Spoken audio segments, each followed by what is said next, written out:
Hi.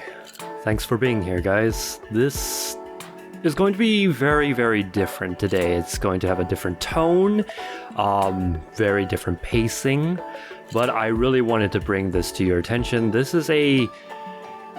a game, but it's also not, because it's called Kind Words, and apparently they connect you to real life people with real life problems, and as you can see here, they do put these resources and sites, which I will put down in the description below.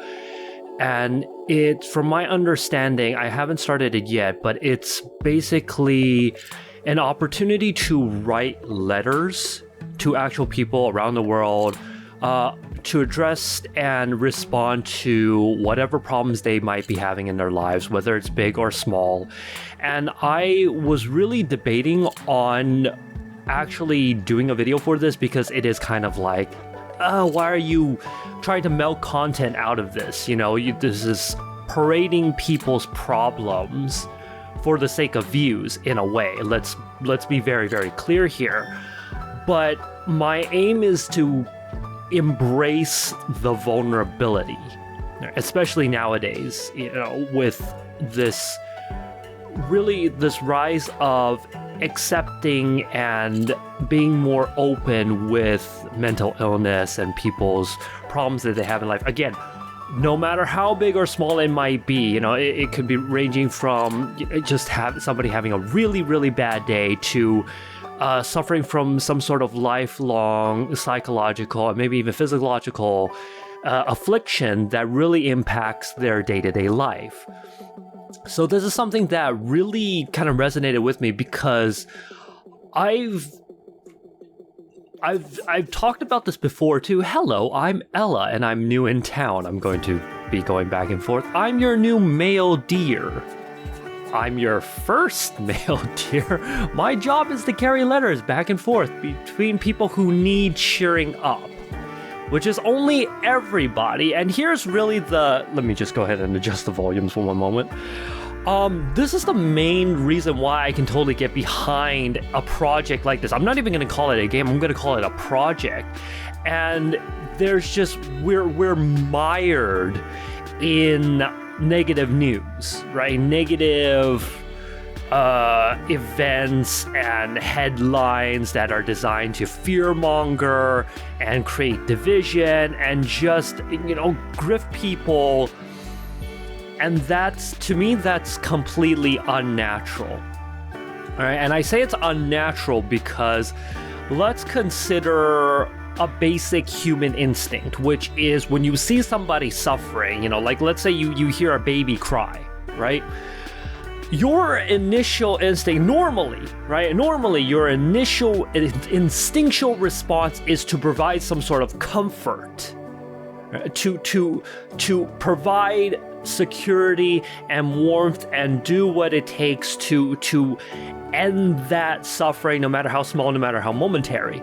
And that's why I say it's unnatural for people to embrace toxicity. I feel very, very strongly about that. And that's why I think this project is so good and so essential. And I want to contribute to it. I want to bring myself into it. You know, and that's part of the reason why I'm doing YouTube, is to give, you know, in my limited capacity, at least give moments of amusement, entertainment. I want to push good out into the world and push back against this. It should not be trendy. It should not be acceptable to spread negativity. That's just fundamentally wrong.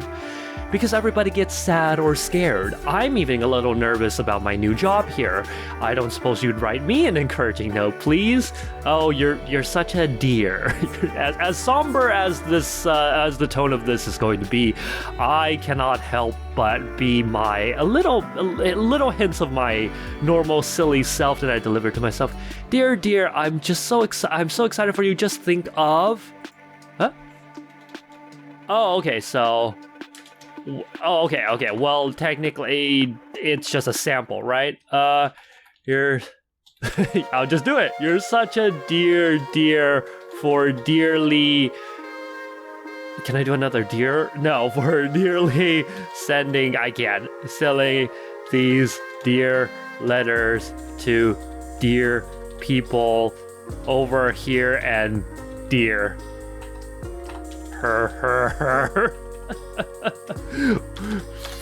With warm regards, Lee. And that's the other thing too, right? This is definitely tapping into my old school literary studies where epistolary writing is very, very much lost, I think, nowadays. Even I don't remember the last time I've actually written a letter. Before I registered with the post office, I need to make a couple things super clear. Kind Words is full of real people talking about real problems. This is not a place for mean jokes, bullying, or flippant response. Laughter is the best medicine, okay? I wasn't being flippant. I was just doing a little... I'll do what I can to keep this a safe caring place, but I'm only one dear. You may run into a jerk or some bad advice. Please report them. If you're ready to be kind and receive kindness in return, please sign here. Your name, Lee. That's me. Lee, that's me. Haha. I also want to see, because this is a very recent project, I'm hoping that people have accepted wholeheartedly the spirit in which this was created and not, been a bunch of trolly assholes. So we'll see. And sure, this is maybe like, little hints of like keyboard warrior, white knighting. That's not what I'm going for. It really isn't. Don't be so afraid to ask people for help. Oh, wow. Okay, there's a full system. And it's all about the lo-fi. Okay, view requests. Let's see. I always feel a tortured sadness almost every day. Even though I feel I've had a normal or okay day, the feeling of meaningless of life, there's always with me. I have depression, anxiety, AVDP, and now possibly ADHD. Okay, I know what ADHD, but I gave up my treatment, psychological and psychiatric. Okay, AVDP. Let me. You won't be able to see because I'm on a separate one, but I'll probably put something in post. What is AVDP? So I'm going to have these moments where I'm educating myself, and this is earlier okay, it doesn't say, so do I put psychological ailment? AVDP? Avoidant personality disorder. Oh, okay.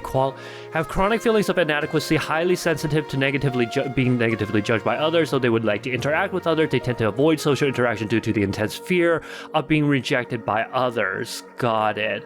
Okay. And this is the thing that I struggle with, which is a couple of levels before I jump into this, is that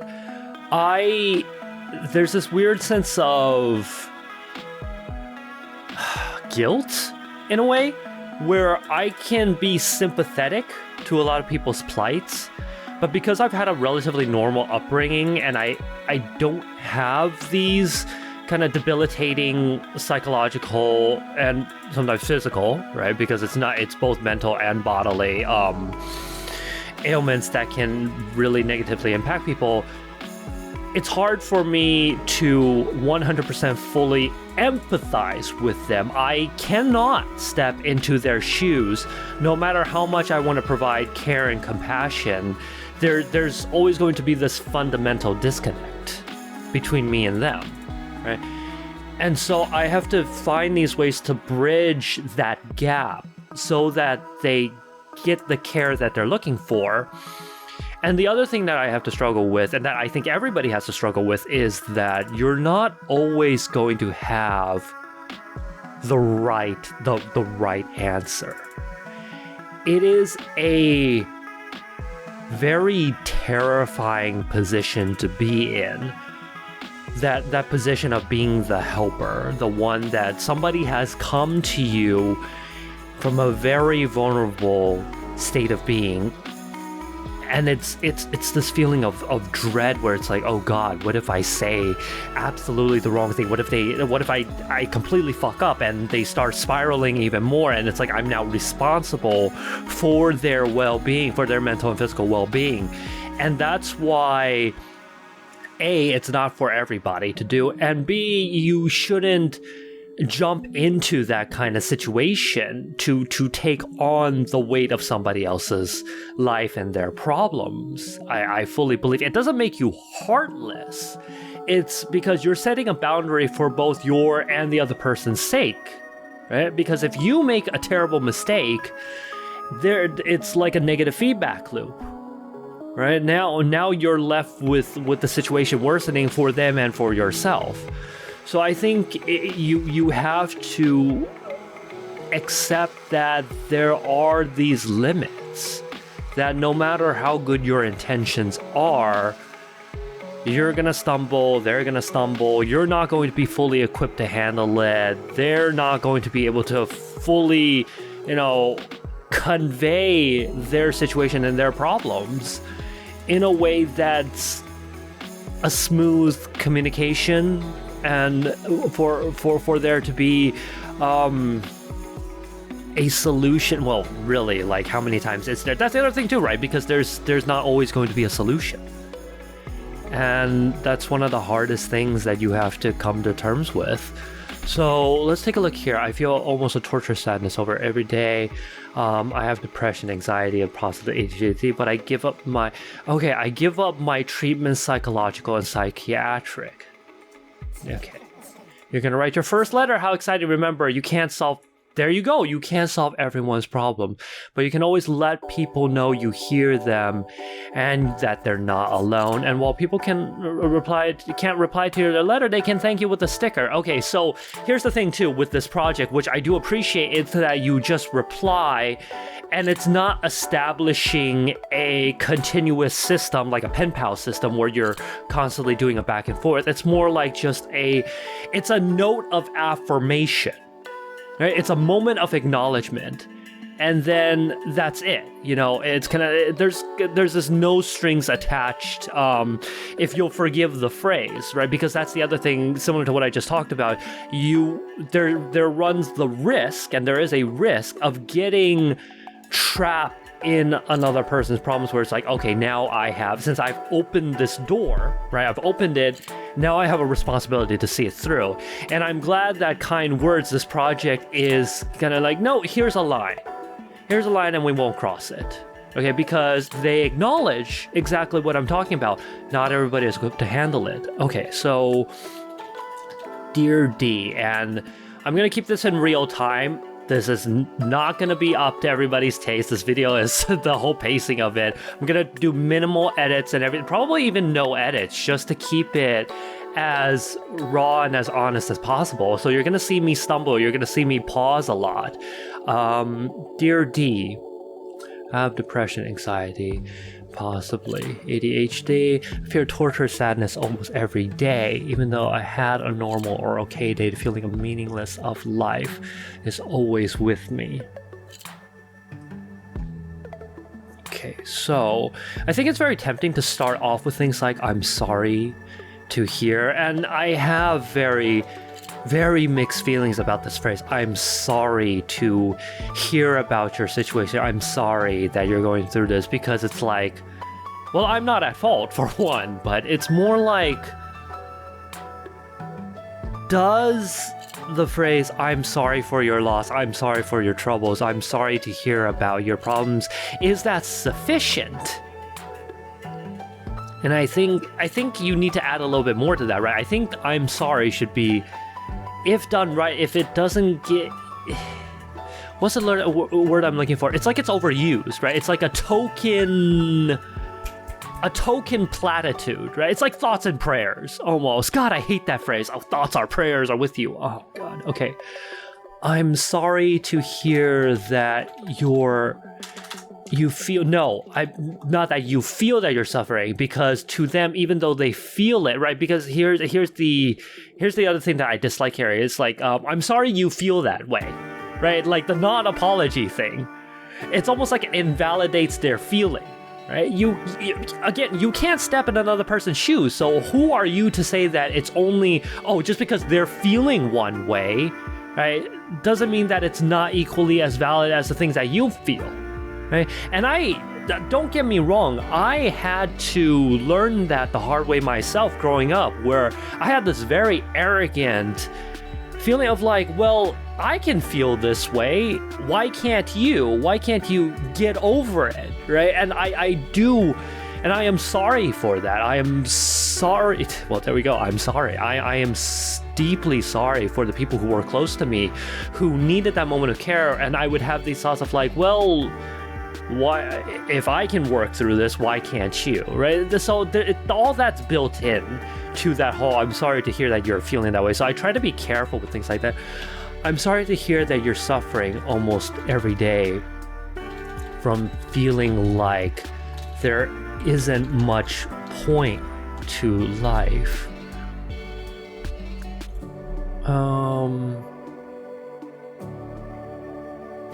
I totally understand I totally understand the fear of potentially being rejected.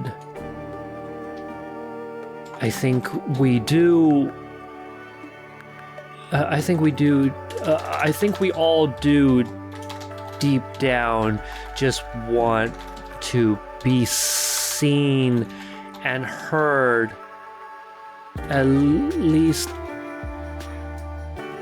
on a minimal level, especially when there's there's only 14 lines. Oh gosh. Okay, this is my weakness, which is like I get very, very verbose. I get very, very verbose. Oh boy, when there's so much taking up people's time and attention. Please know that in this moment, at least, excuse me, sorry, at least I hear your sadness, and I encourage you to not give up help. Okay, I'll need to erase some of this to make it fit. Keep trying until you find the right... Damn! Okay, alright. Okay, I don't... Okay, let's not... And D, whoever you are, I'm sorry, you see my thought process here. I don't want to... Now think about it, I don't want to reiterate that negative feeling.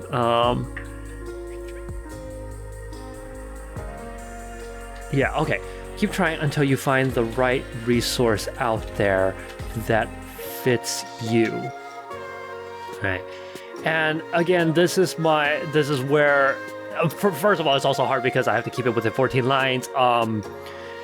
I don't think I have avoidant personality disorder. I don't have ADHD. I think I've never been properly diagnosed. And I'm not going to bother looking up some sort of checklist on Google, right? For these things, you do have to get a professional opinion.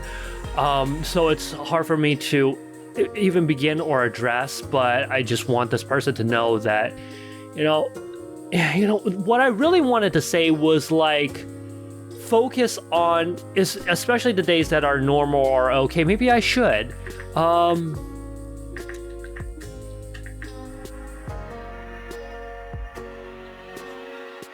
Okay, let's get rid of that. I think so much, please no, in this moment, I urge you not to give up help.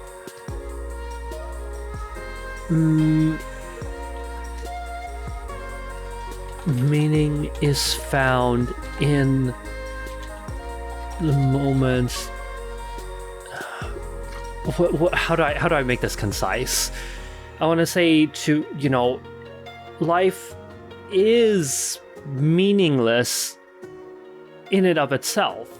It's that we are the ones that create meaning from these everyday moments.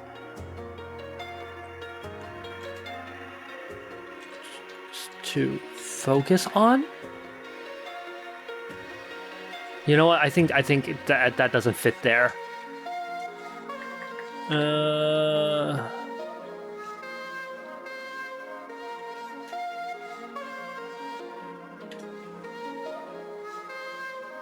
You know what? Let me get rid of that. We don't need that. Also, meaning can be found. Meaning is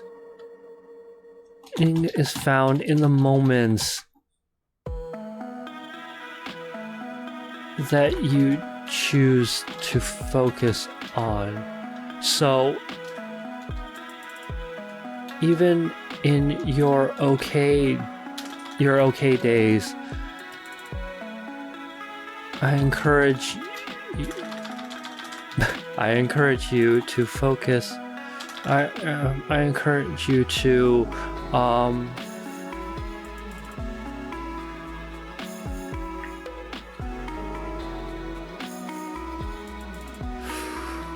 this is hard with just 14 lines.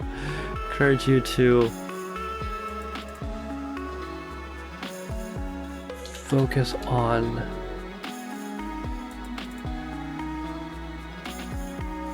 what makes you feel good. Oh, God, how do I make this concise? Right, that it's all about choosing to derive something that leaves a good impression.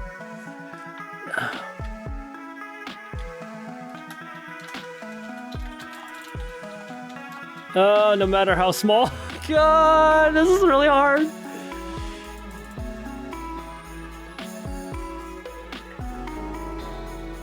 Okay, let me minimize this a little bit more. This is actually really, really hard. Wow. This is moment at least.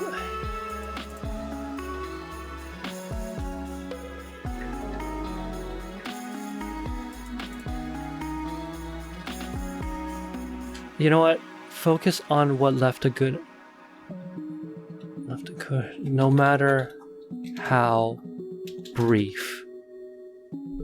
Okay, let me just.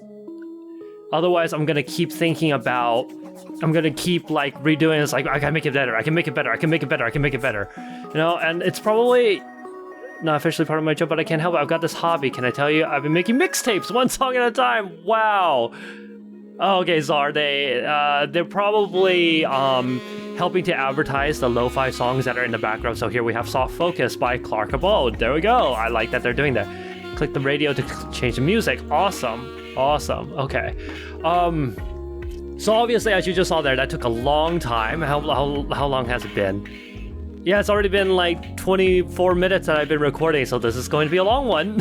And thank you all so much, those of you who are still watching, that are willing to go through this. I think this is very, very important, and I encourage you to share it. Maybe not just this video, because, you know, views and whatnot, but just this project with other people. What was I saying? And as you just saw, that probably wasn't a very good response. At least I don't think so. I'm always going to feel like there's some sort of inadequate response. I feel so mad and angry before I go to work, and I don't know why. I know it's not my work since I like my job, but I'm not sure where or how to pinpoint it even when I retrace my steps. Advice M. I get so mad and angry, but it's not, I like my job. Okay, dear M.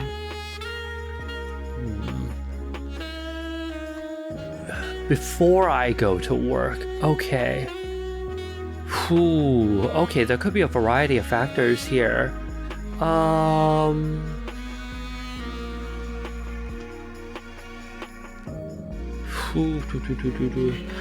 First of all, I hope the anger doesn't build too much and it doesn't spill over. And it doesn't spill, you know, catastrophically. Please bear with me, for it could be a number of things. Are you dissatisfied with the feeling of constant routine? Well, so, you know what? Not dissatisfied. He's mad, or they're mad. God, okay. Brr.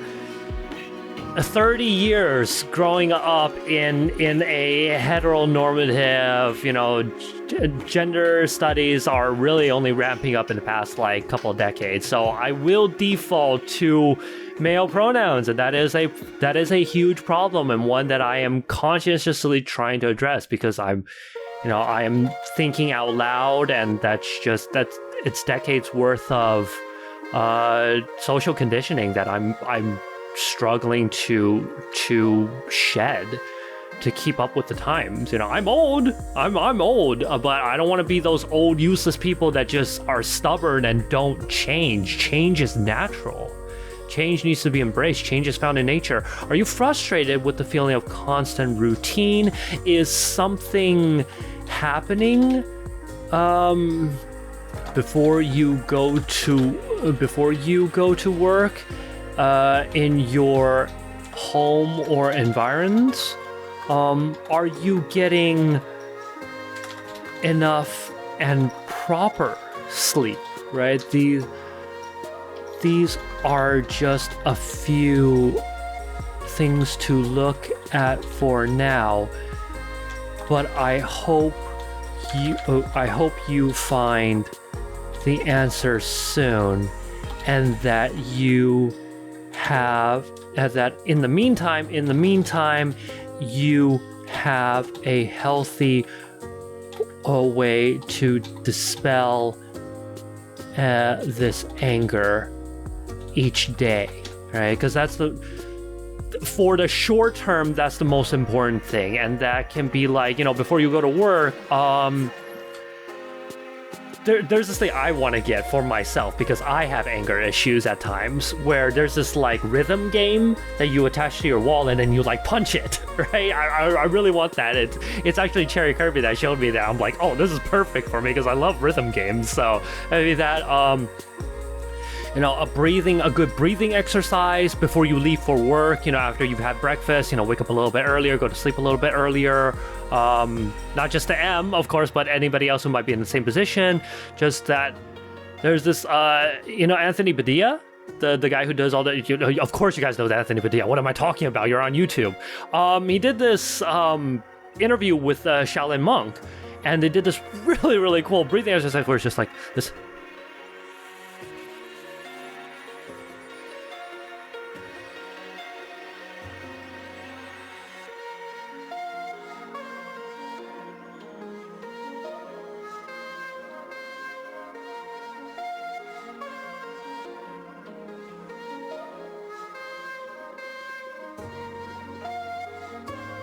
I'm not gonna do the whole thing. That was already a lot of time. Sorry, I had to show off a little bit. But that really slow inhale, you hold it, and then a slow exhale. Just a couple of times. I think breathing exercises. Maybe that sounds a little bit too. What's the term? Gosh. Not like modern medicine of me, but I really do believe meditation and breathing exercises. Oh. Okay, I can't stop thinking about stuff I did wrong in the past. I feel like I only deserve pain, and makes me want to fall back to SH. Fall back into SH. What does SH mean? Fall back into SH. Fall back into... I don't know what SH is. Please let me know in the comments below. Again, I need to be educated. I can't stop thinking about stuff I did wrong in the past. I feel I only deserve pain. From C. Dear C. I was gonna say no one deserves pain, because that's not true. I think there are some truly, truly awful people in this world that do deserve pain, but I feel like I don't deserve pain. I'm just gonna affirm you don't deserve pain. That's, I'm not gonna say that's not normal, because that feels like an accusation. You don't deserve pain. You deserve to live freely and healthily from the mistakes of the past.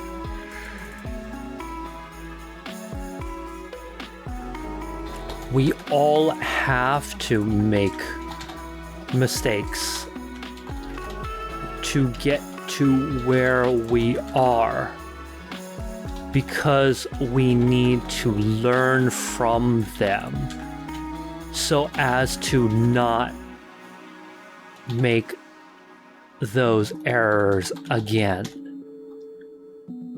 What lessons can you derive from the things you did wrong? No matter how small the gain can be, it's important to get some positive out of what we do. Because everybody has regrets. I think that's an important thing to have. I think it's foolish and naive to say like, oh, I'm going to live a life without regrets. I'm not going to regret anything. YOLO 420 swag for Jesus. A life without regrets is one not worth living. I don't know who said that, but that is absolutely 100% true. But equally important is that you don't focus on those regrets. You don't live in those regrets. You don't live in the past. That's fatal. Right? If you live in the past all the time, if you are always retrospective, which is unnatural, you're not looking forward or you're not focusing on the present, it is a fatal mistake to make, because now all you've done is that you are looking at your life, because no matter, even if you're looking in the past, right, you're still living right now in the present. What you've done is you've created this veil of error so that now everything that you do and everything that you see is tainted with mistake. And that is not healthy. That is a form of self-sabotage. And it's a spiral. It's very hard to get out of. Once you get trapped in that negative lens, it's very difficult to dig yourself out of that mud. Months ago, my mother allowed me to stop searching for a job after graduating from uni, allowed me to pursue my passion on YouTube. But she seemed dissatisfied with the amount of effort I put in, no matter how much I explain I'm avoiding burnout. Oh boy, okay. There's a couple things going on here, isn't there? And very, very, very topical for us, dear L. Burnout is a real and serious threat to your health and your efforts. You know what? It's not just your health, your efforts, and your creativity. As a fellow YouTuber, do not ignore the warning signs.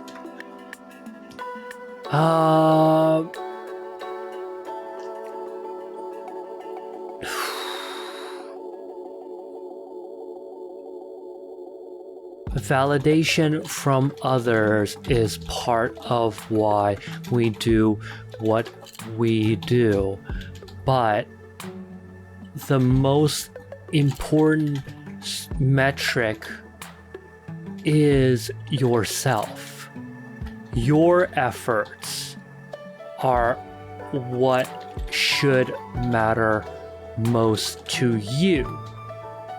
Okay, now let's also talk about realistically, because YouTube, take it from me, who, despite having I reached 1,000 subs. Thank you all so very much. I'm thankful to you all every day that you watch my videos, that you like and share them, got me to 1,000. But let's face it, YouTube is not an easy career. I can't even call this a career.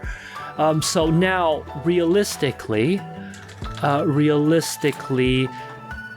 is there a compromise you can pursue?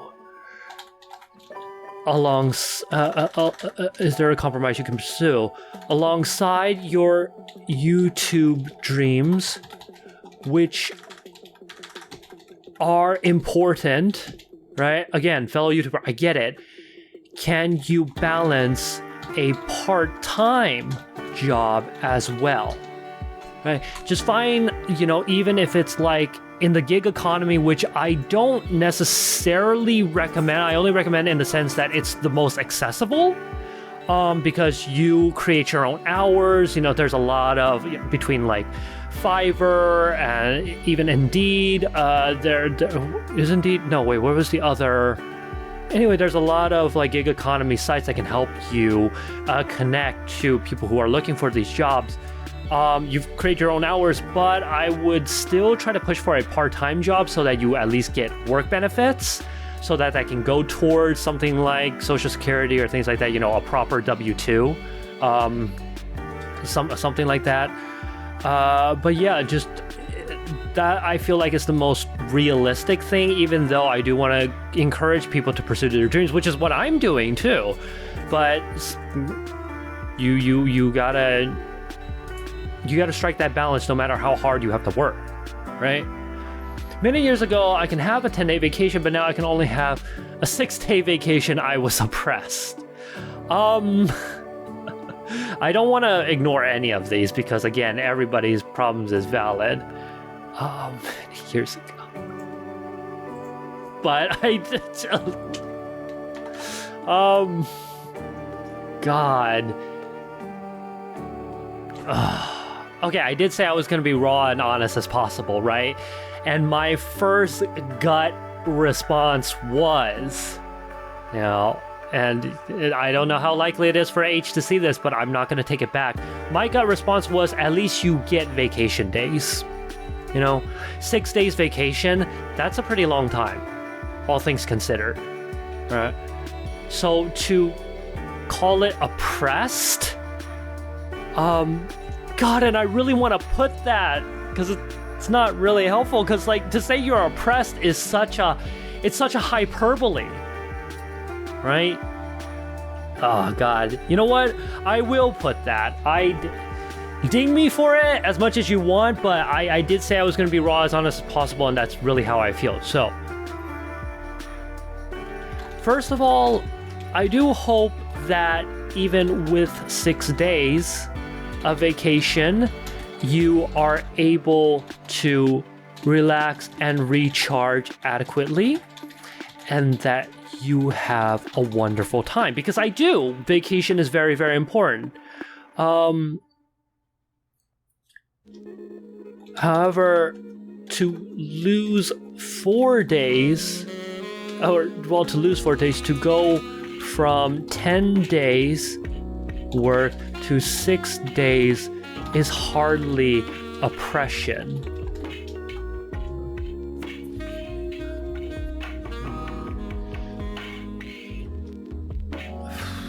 Yeah, I'd advise you to not take your vacation time for granted, even though, yes, it is, I don't want to say it's unfair, right? Because there is this growing trend where, you know, employment is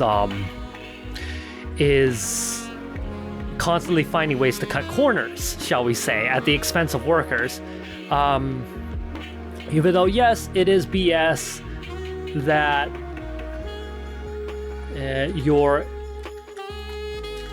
employers are finding ways to cut cute. Yeah, it's cute to cut your benefits.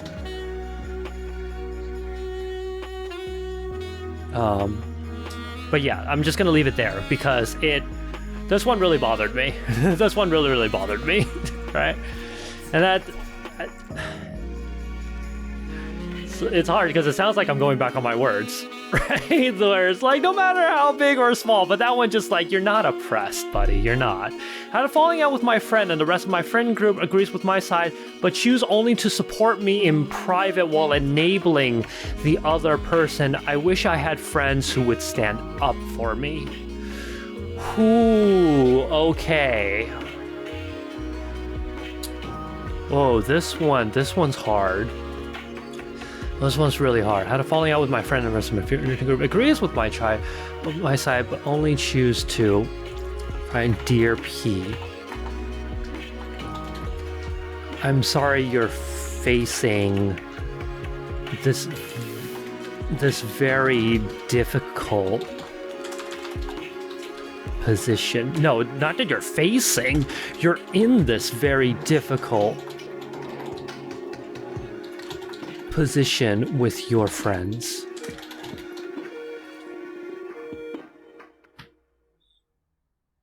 You should feel like people are standing up for you if you're in the right. Right? If you're in the right.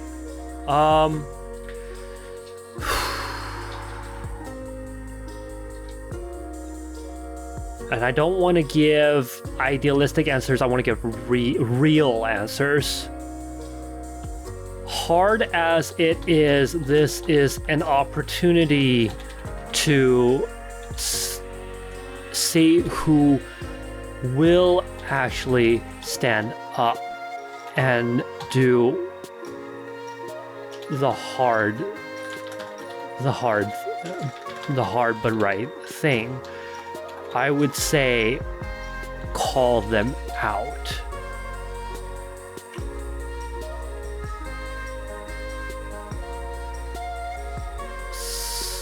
Support should. What's the phrase? What is the wording that I'm looking for? I would say call them out and see who puts their money where their mouth is, so you know who you can count on when times get rougher.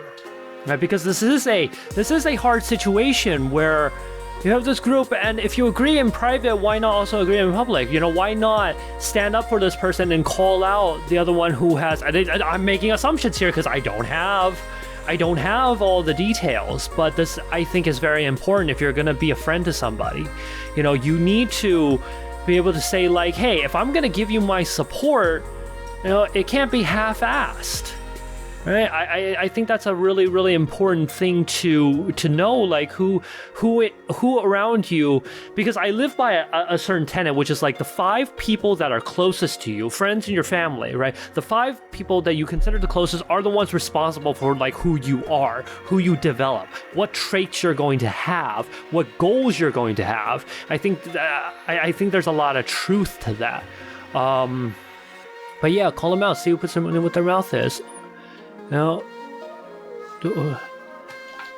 they shouldn't remain private in their support.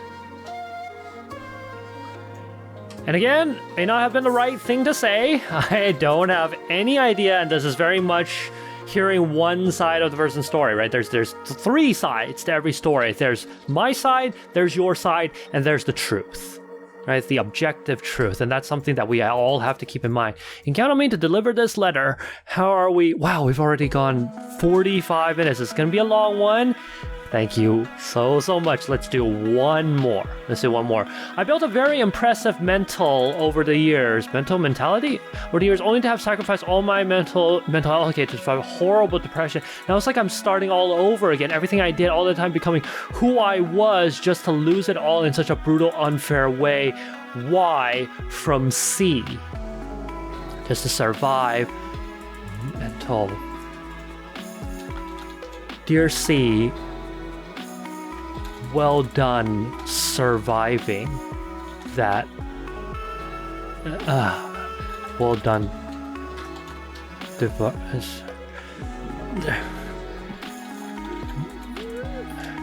Your efforts deserve to be heard for it. All that time becoming who I was, just to lose it all.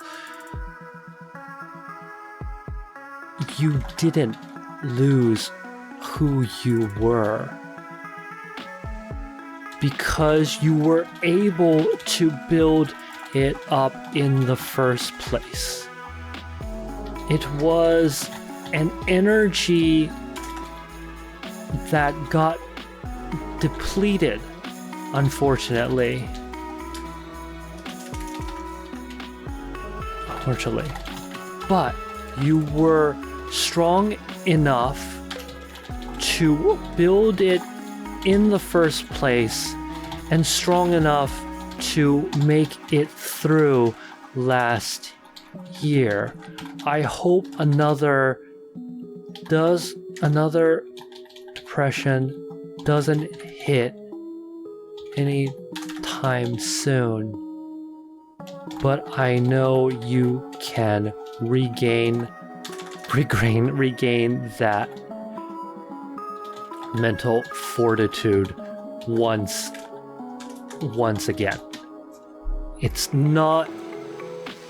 It was there doesn't mean it's gone forever. And we build up that stamina to get us through the hard times. And I should have said, like, you know, something like focus on a support system, because that's what's going to help you, you know, when your energy is not enough. Hopefully you have a good support system, whether that's other people or certain activities or even like a pet that'll help you have that additional mental battery, right? And we'll end things there because this went on for quite a while. I cannot thank you all enough for making it through this project. Check it out. Links to resources are going to be in the description below. Please tell me what your thoughts are in the comments below. Feel free to respond to people's problems that you've seen here, what you thought might have been better advice. Let me know if there are things that I could have done better or that I should have known. Oh, actually, before we end, first request. This is, I almost forgot I wanted to do this because, I don't think it's fair for me to like be on this, what do you call it? It's not a moral high ground, it's like a mental high ground where it's like, oh, look at me, you know, my life's so great, I get to like just give out advice willy-nilly, like Oprah Winfrey style, you get advice, you get, you know, all that bullshit. Part of embracing vulnerability is to also show my own. And it's not like I don't have worries of my own, no matter how mundane I feel it may be. What are you worried about? Maybe someone else is too. So one of the things that I struggle with is like, well, first of all, I'll put that at the end. I often I struggle with typing. That's one. I often struggle with feeling like I could be doing more. Could be more productive. I could be more creative. I could be more inspiring. I could be more helpful, and so on.